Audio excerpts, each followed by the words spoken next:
जीवन क्या है ये जीवन?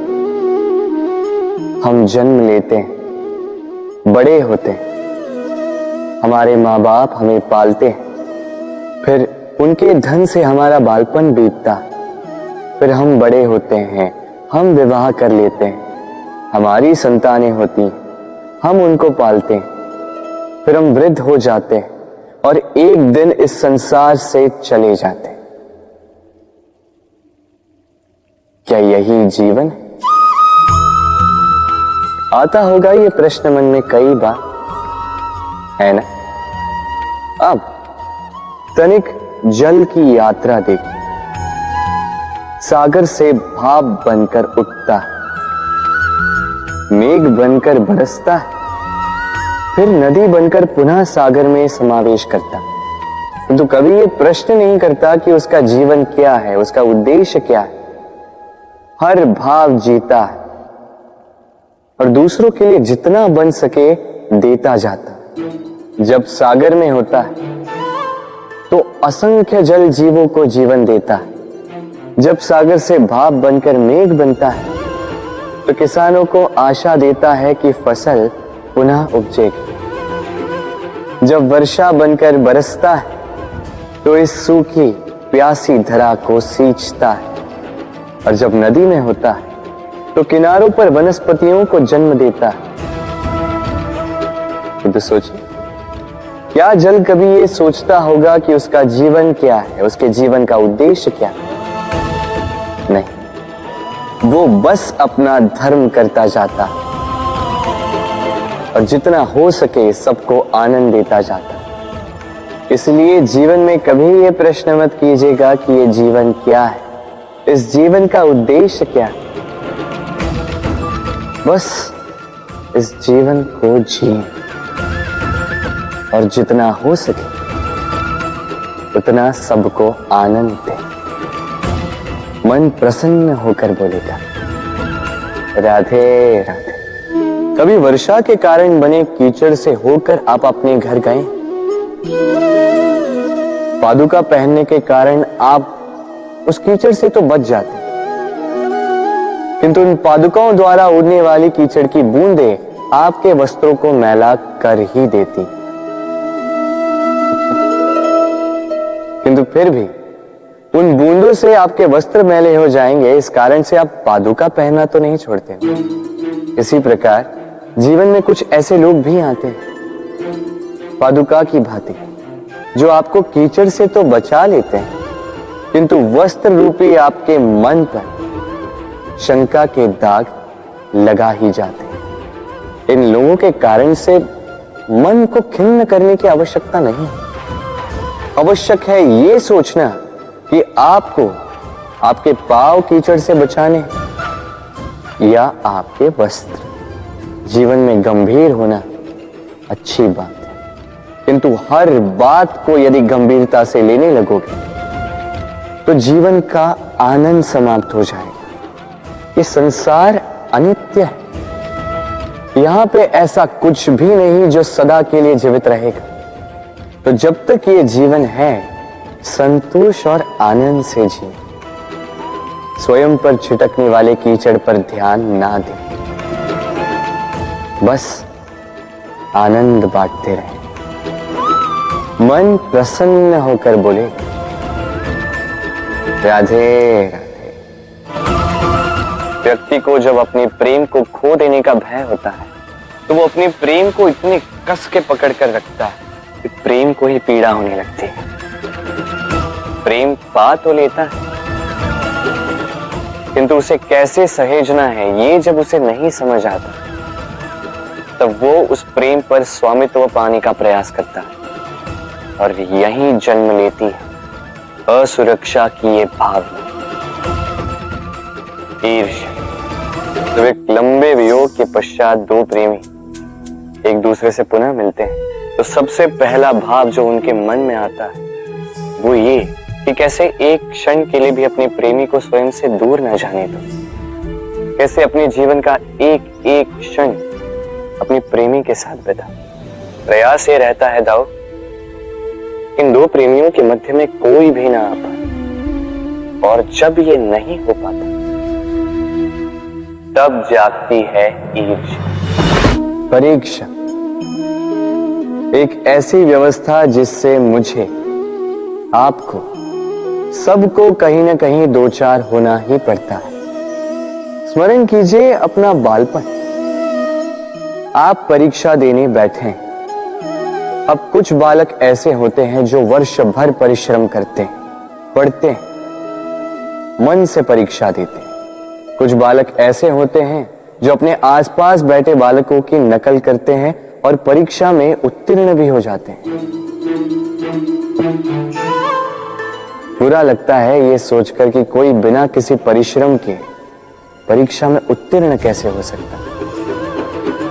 किंतु स्मरण रखिएगा, जो नकल करते हैं वो परीक्षा में उत्तीर्ण हो सकते हैं, सफल नहीं, क्योंकि वो नकल करते हैं बिना प्रश्न को समझे, बिना उत्तर का तरीका निकाले। यही हमारे साथ भी होता है।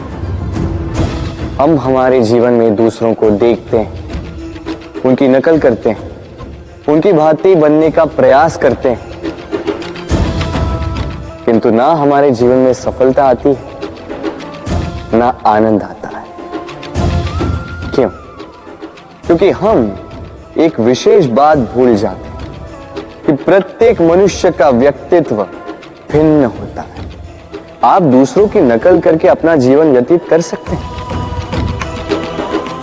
किंतु यदि अपने जीवन में सफलता लानी, यदि अपने जीवन में आनंद लाना है, तो स्मरण रखिए, स्वयं के प्रश्नों का उत्तर जीवन में स्वयं को ही खोजना होगा। राधे राधे। मनुष्य को जब सफलता मिलती है तब उसमें जागता है अहंकार, और ऐसे में मनुष्य अक्सर एक बात भूल जाता है, झुकना। सोचता है कि मैं किसी के समक्ष क्यों झुकूं? और ऐसा इसलिए होता है क्योंकि मनुष्य एक महत्वपूर्ण बात भूल जाता है। इस संसार में, इस जीवन में उसने जो भी प्राप्त किया है, झुककर प्राप्त किया। बालपन में चलना सीखा तो इस धरा पर झुककर, गिरकर। बड़ों का आशीष लिया तो झुककर। किसान को फसल काटने के लिए झुकना पड़ता, कुएं से पानी निकालने के लिए पात्र को झुकना पड़ता, भगवान से आशीर्वाद प्राप्त करने के लिए उनके समक्ष झुकना पड़ता है।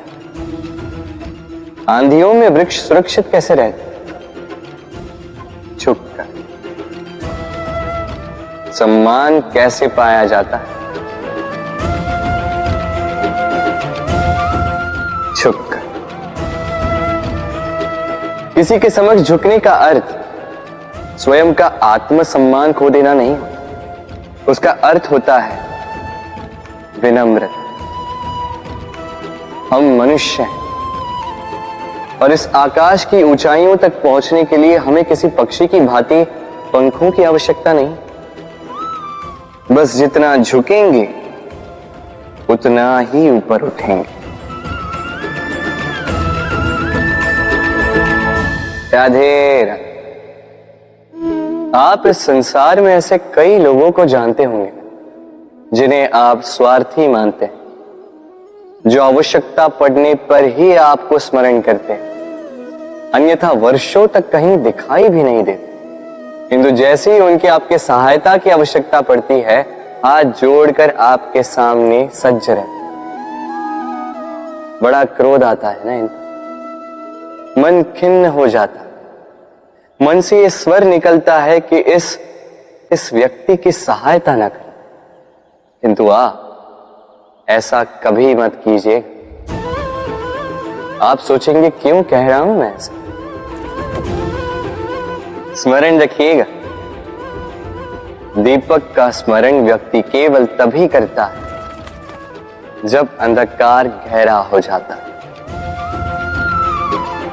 उसे स्वार्थी मानकर स्वयं व्याकुल ना होइए, स्वयं को दीपक मानकर आनंदित होइए। भाग्यवान समझिए खुद को कि किसी को आवश्यकता पड़ने पर आपकी याद आए, कि आप इस संसार में किसी की सहायता करने योग्य हैं। इस जीवन में किसी के स्वार्थी होने से स्वयं का दृष्टिकोण न बदले, बस ये दृष्टि रखिए स्वयं के परमार्थ पर। मन प्रसन्न होकर बोले, राधे राधे। मनुष्य बड़ा ही विचित्र प्राणी होता है। जब हाथ खाली होते हैं तो आंखों में स्वप्न भरे होते हैं।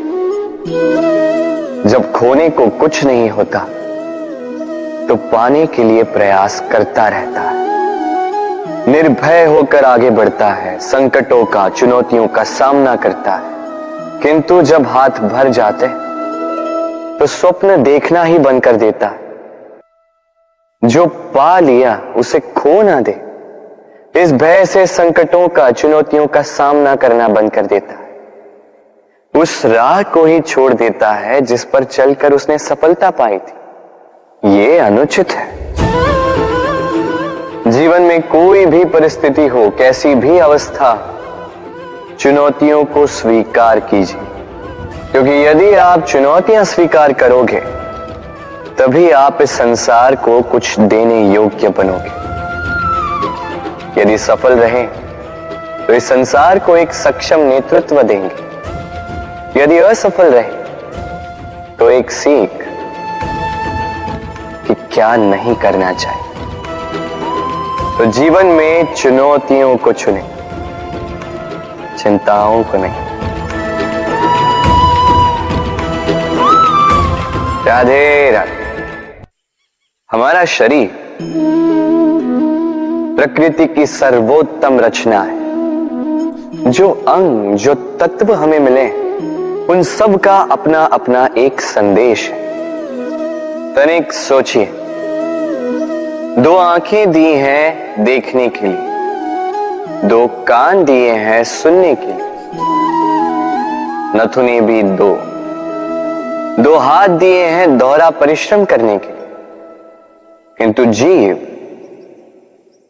केवल एक। उस पर भी नुकीले बलिष्ठ दांत दिए हैं उनकी रक्षा के लिए। कभी सोचा है क्यों?